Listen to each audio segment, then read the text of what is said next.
is it ever a thing that brand deals don't go through? As a black woman trying to be a model, sometimes I feel like I don't fit in. I do get like a little bit worried sometimes when I post it that like, no one's gonna think this is like good enough. You're scared about the fact that people are gonna reject the idea that you can actually do other stuff instead of just fashion.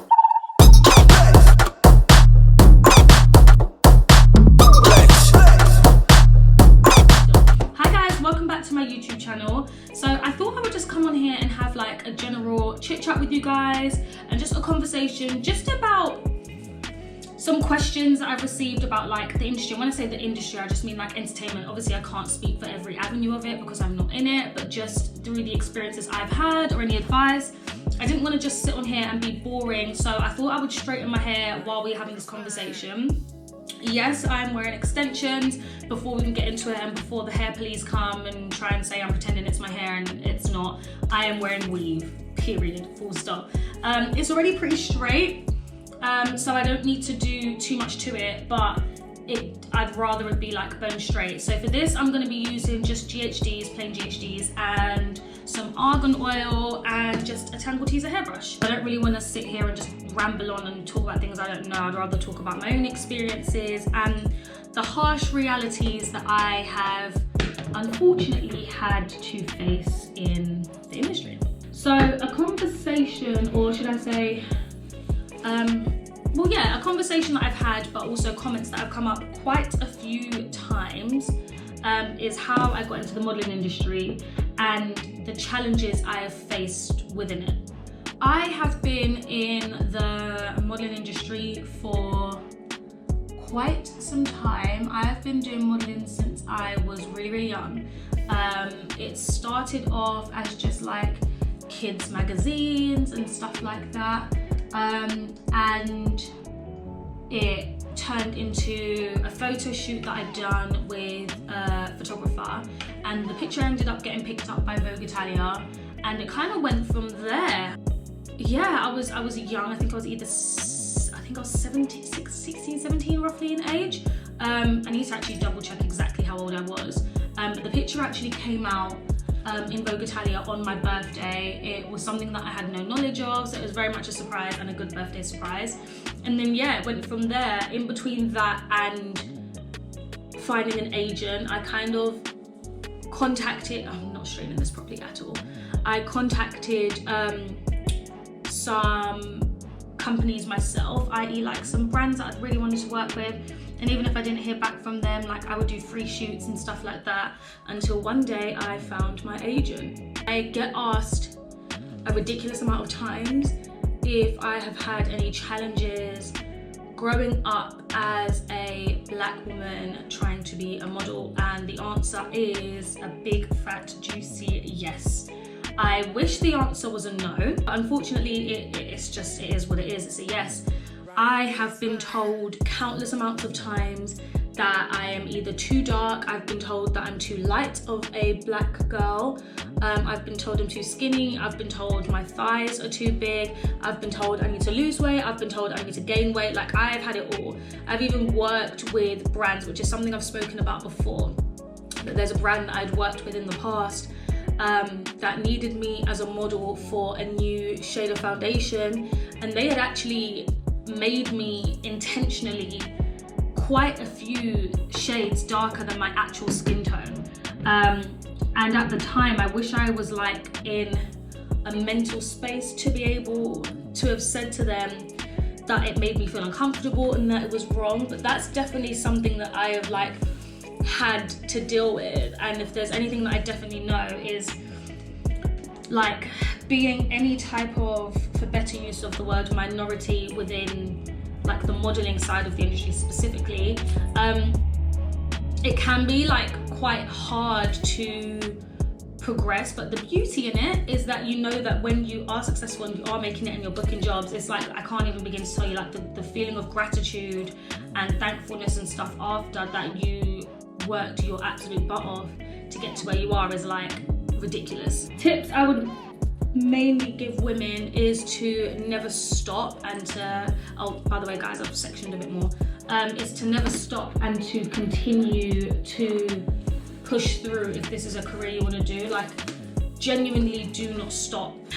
You might get a few minor or major setbacks, but they are nothing in comparison to the comebacks that you have and in comparison to the work that you end up doing. So that is definitely like my number one tip, is to genuinely never stop. And I know people always say like never give up, but genuinely never give up, like ever. How do you maintain the relationships you've built because they're an introvert and it's something they struggle with? Honestly, big reality that I learned about this industry or any industry is the relationships you have with people. Now, I'm not saying it is everything, and I'm not saying that it's like the be all and end all, but it is a large part of being right, guys, I need to move over a little bit because the lead for this is just not long enough.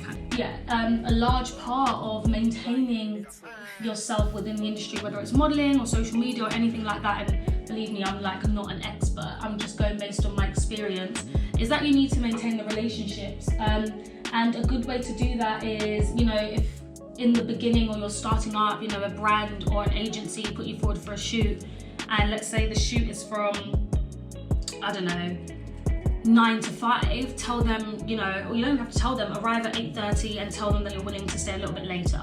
Or if a brand is saying to you, you know, I want 3 posts from you this month, there is no harm in doing extra stories or stuff like that, just to show that you're kind of willing to put in the extra work, instead of being like, well, you've said I have to do 3, so I'm only doing 3. Obviously you do build yourself up when you get to a point that can be a thing.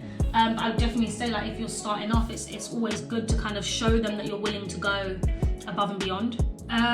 Is anyone else just eating like a stupid amount during quarantine? Because I feel like I'm eating loads, and what's really bad is that my ratio to working out versus how much I'm eating is like 80-20, and the 80 is going to eating. Like, I'm eating like a lot, and I feel like I need to work out more to maintain like a fitness regime and muscle memory, and just to look a certain way. Isn't that crazy that even in quarantine we're trying to look a certain way? Because one, after it's all done, we're like, we need to have this particular image, but two, just we still want to stay so relevant that it's like, if I even slip 1%, it's like detriment to everything. It is absolutely wild. Do you create content that you don't enjoy for the sake of your following? Not anymore. I used to. I definitely try and change it up, and what I've definitely noticed is that change is something that takes time, and you can try and change your content as much as you want. It will take like a little bit of time for your followers to kind of get used to it, because obviously people are following you for a certain reason.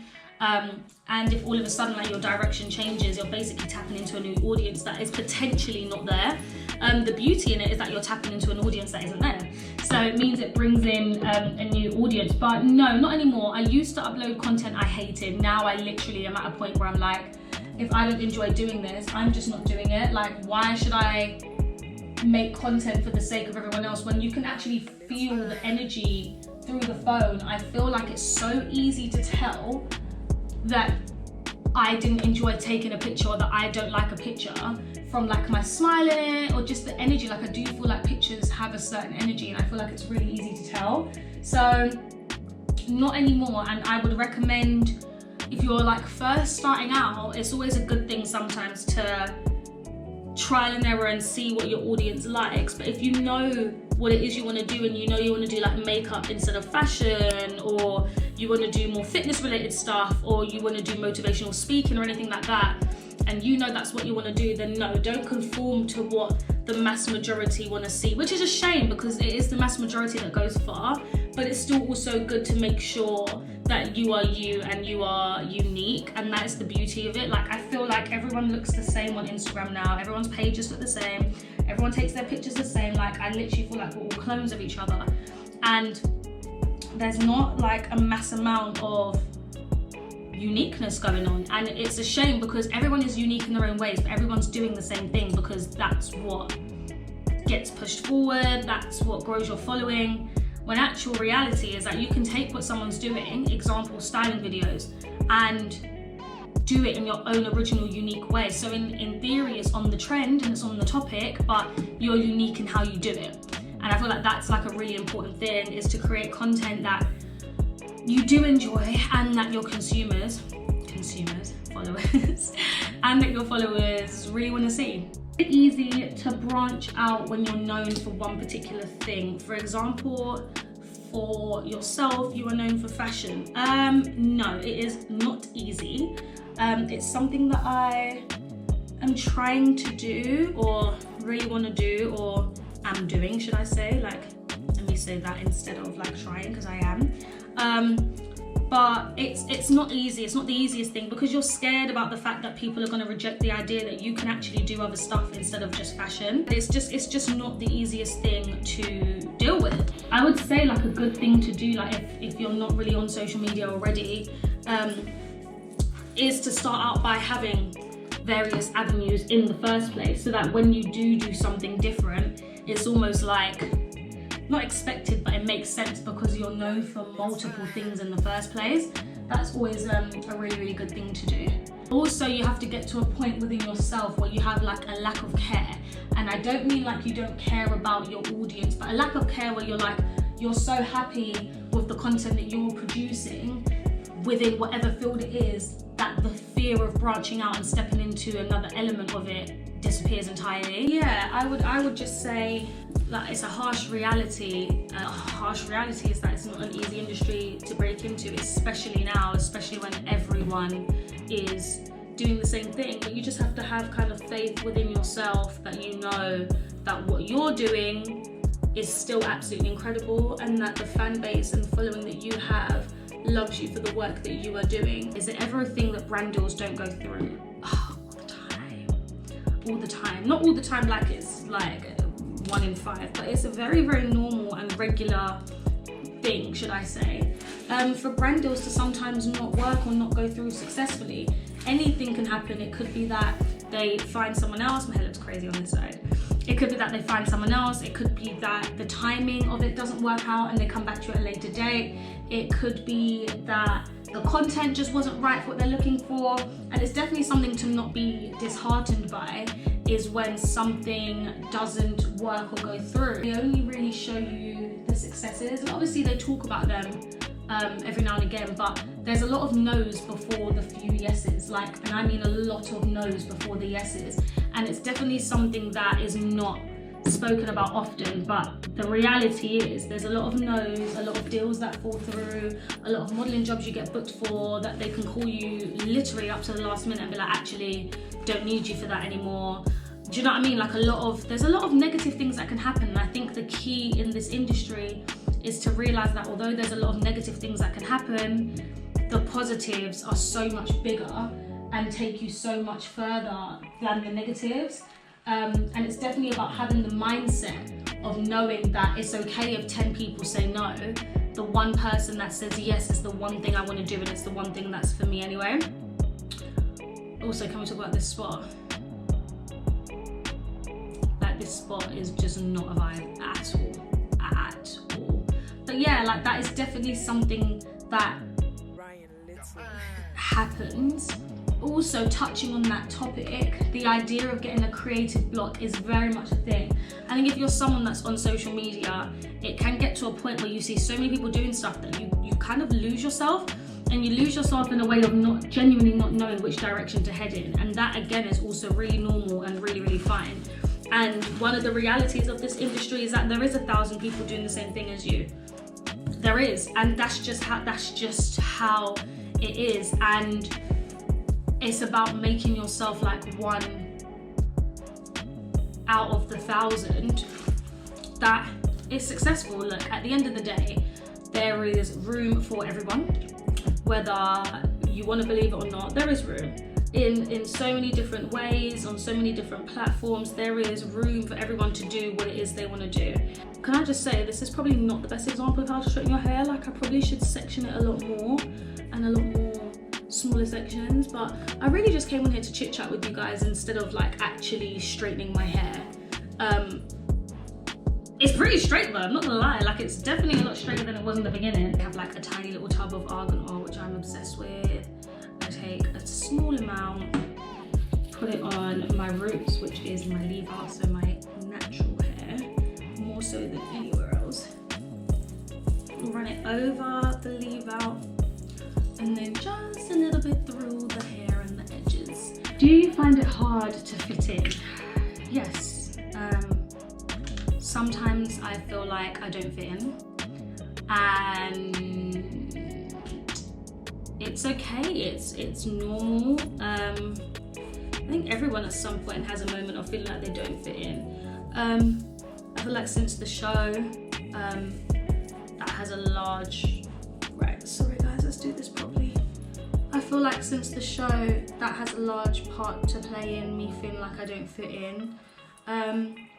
Because the reality is when I came off, I did feel like I had nowhere to turn, and I'm so grateful for the people that genuinely showed me nothing but love and support, because it made it so much easier to block out the negativity. Yeah, I've definitely had my moments where I feel like I don't fit in, or I feel like if I say something it's going to be taken out of context. Like, I was even very worried about doing this video because I felt like, gosh, me talking about the realities of it, someone's gonna come for me and be like, oh well, you shouldn't be saying this or you shouldn't be saying that, and I'm only talking about my own experiences.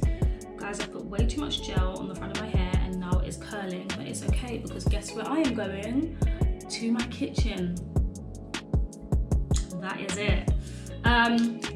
But yeah, 100% I do feel like it's hard sometimes. It's hard because you do really want to be liked, and you don't want to be liked necessarily for the sake of likes and a following. I'm not saying that doesn't help, but you want to be liked because you want to feel like, you know, I'm creating all this content, I'm doing all these really nice things, and I genuinely am a positive person. I want people to actually give me positivity back and not constant hate. Like, I'm blessed enough now to be in a position where the hate isn't as bad as it used to be, but I've definitely felt the dark side of the hate, and to anyone else that has, it stops. You know, it does. It slows down, it stops. It's never going to entirely disappear. There's always going to be people out there that have a lot to say and people out there that do not like you. But I feel like as long as you have the right circle of people around you, it is, I don't want to say irrelevant, but it shouldn't matter as much when you have good people around you that see you for you. It makes the people you don't know who have nothing good to say matter just that little bit less. Do you have any advice on trying to keep your modeling and acting separate from your social media? That's something I do, but it's not something a lot of other people do. I started off in acting when I was young as well, and I started off on theatre. I started off doing West End, and then it went into short films, and then that turned into Sky Kids TV shows. But I'm definitely nowhere near the level I want to be. I'm definitely not at my peak and stuff like that. Yeah, I don't know whether it's just, you know, my experience is based on the UK and not the world entirely. The reason I keep my social media separate, i.e. my modeling, my acting, and I don't really talk about it as much, and I use my social influencing as a separate platform, is one, because like I said, I haven't done as much acting as I would have loved to have and will do. But two, I get scared that the support won't be there as much because my following is so heavily based in the UK versus the US than it would be if I was in the US. And you need the support when you're in that industry.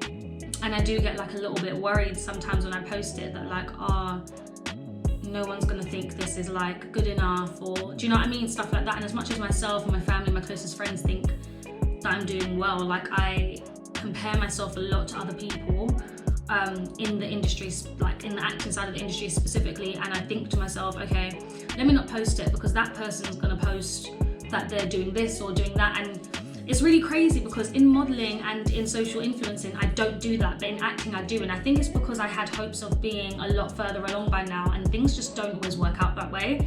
It's not that I haven't done well, I just wished I was like a lot further along, and I wished I was already in America, which is up and coming, but I wished I was already there. There's a lot more things that I have coming up that I will be doing, and it's all headed in the right direction. It's all a lot bigger than it was. or has been, should I say. But yeah, the reality is some of the reasoning behind it is because of fear or comparison, like fear of the comparison to other people, and therefore leading to a lack of support. Is social media as glamorous as it looks based on the financial benefits? Yes and no.